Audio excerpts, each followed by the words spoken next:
সবজি দিয়ে একটা ইয়ামি ইয়ামি পাস্তা বানিয়েছিলাম। চলো রেসিপিটা তোমাদের কাছে আজকে শেয়ার করি। নানা কালারের ক্যাপসিকাম চপ করে নিয়েছি, বিনস চপ করে নিয়েছি, অনিয়ন নিয়েছি, ক্যারট নিয়েছি আর 3টে ডিম নিয়েছি। এবার এই এগটাকে ফেটিয়ে নেব আর নিয়েছি পাস্তা। এগটাকে ফেটিয়ে নিয়ে এটা অমলেট বানিয়ে নেব। তবে একটা কথা বলতেই হচ্ছে, বাঙালিদের প্রতিটা ঘরে ঘরে হিডেন সায়েন্টিস্ট রয়েছে। এই যে মমরা কিভাবে নানা সবজি দিয়ে ইয়াম্মি ইয়াম্মি এক একটা ডিশ বানিয়ে বাচ্চাদের খাওয়াবে ভুলিয়ে ভালিয়ে, সবসময় তার এক্সপেরিমেন্ট করেই চলেছে, তাই নয় কি? যেমন আমি এরকম বানাচ্ছি। তো চলো এবার অনিয়নটাকে একটু ভেজে নিলাম। তোমরা এর আগে দেখেছো ভেজিসগুলো ভালো করে ভেজে নিয়েছি। অনিয়নটা ভেজে তার মধ্যে একটুখানি রসুন পেস্ট দিয়ে দিয়েছি, বা রসুন থেতো করেও দিতে পারো। এবার সেদ্ধ করে রাখা পাস্তাটা এর মধ্যে দিয়ে দিলাম আর টস করা সবজিগুলো এর মধ্যে দিয়ে দিলাম।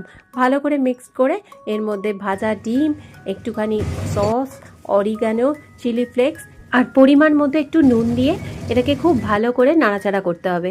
যদি চাও তোমরা এখানে একটুখানি চিনিও দিতে পারো, কিন্তু আমি যেহেতু সস দিয়েছি তাই আর আলাদা করে চিনি দিলাম না।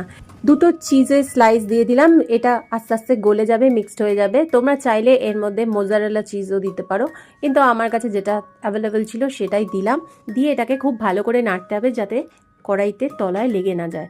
তো রেডি আমার চটপাটা ইয়ামি ইয়ামি পাস্তা। শীতকালের মরশুমে এত নানান ধরনের সবজি পাওয়া যায় যে এই সমস্ত সবজি দিয়ে এরকম কালারফুল পাস্তা ঘরে খেতে কিন্তু মন্দ লাগে না।